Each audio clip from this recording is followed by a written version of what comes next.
Shi da zuciyar 'yan adawa ne kayar da su a zaɓe, inji shugaban Najeriya Muhammadu Buhari. Shugaban Najeriya Muhammadu Buhari ya ce ya yi imanin da zuci ne babban abin da ya janyo wa 'yan adawar Najeriya faɗuwa a zaɓen da aka gudanar. Ya bayyana haka ne a lokacin da yake karɓar gwamnatin jam'iyyarsa ta APC a ƙarshen jagorancin gwamna Abubakar Atiku Bagudu da jihar Kebbi. Ya ce a daidai lokacin da jam'iyya mai mulki take aiki tukuru domin ci gaba da mulki a zaɓukan da aka yi a baya-bayan nan, 'yan adawa suna ci da zuci. Sun ji suna faɗa masu goyon bayansu a ƙasashen waje cewa sai sun kare jam'iyyar mu ta APC. Yayin zaɓen ranar 25 ga watan Fabrairu, ɗan takarar jam'iyyar APC mai mulki Bola Ahmed Tinubu ya samu ƙuri'a miliyan 8,794,726. Sai kuma Atiku Abubakar, tsohon mataimakin shugaban ƙasar Najeriya, ya samu ƙuri'a miliyan 6,984,520. Dan takarar jam'iyyar Labour Party Peter Obi shine ya zama na uku a takarar, inda ya samu ƙuri'a miliyan 6,101,533, yayin da tsohon gwamnan jihar Kano Sanata Rabi'u Musa Kwankwaso ya zo da ƙuri'a miliyan 1,496,687. Shugaban Najeriya Muhammadu Buhari ya ce jam'iyyarsa ta yi nasara ne saboda haɗin ƙwarin gwiwar take da shi, sannan kuma da yin taka-tsantsan da yin aiki tukuru shi ya kai daga nasara. Ya bayyana cewa da zuci a halin yanzu ya haifar da 'yan adawa ƙarin matsaloli fiye da kowa.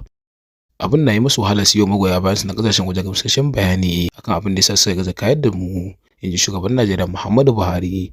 A cewa sun haɗa da zuci ne da jiji da kai da kuma bahagwal lissafi, kuma su ne suka ja musu faɗuwa a zaɓukan bana, wanda ya sake haifar da ƙarin matsaloli a cikinsu.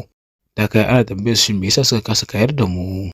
Shugaban Muhammadu Buhari ya ce babban dalilin da ya sa shi ya taya Asuwaju Bola Ahmed Tinubu murnar lashe zaɓe wanda aka yi a ƙasar shine 'yan adawa sun samu goyon baya, kuma suna da masu goya masa baya a ƙasashen waje, kuma masu goya masa baya a ƙasashen waje sun lasa musu zuma a baki. Hakan yasa suka tafi da burin cewa za su ci zaɓe, za su kayar da mu. Wani irin kuskure ne wannan? Shugaban ya sake tambaya.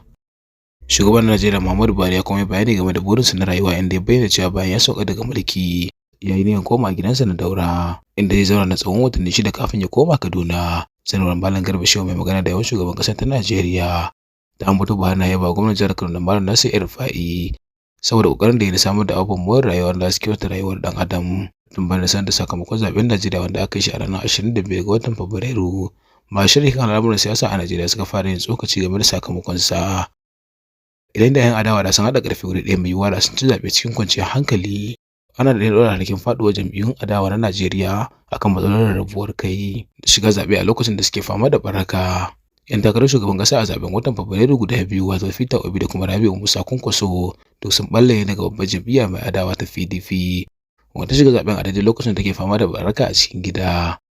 Idan aka haɗa lissafin ƙuri'un da 'yan takarar biyu suka samu, na jagoran adawa na Najeriya wato Atiku Abubakar, jimillar ƙuri'un za su kai miliyan 14,582,740. Aron da ya kusan ninka abin da zaɓen shugaban ƙasar Najeriya wato Bola Ahmed Tinubu ya samu suka bashi nasara a zaɓen da aka yi.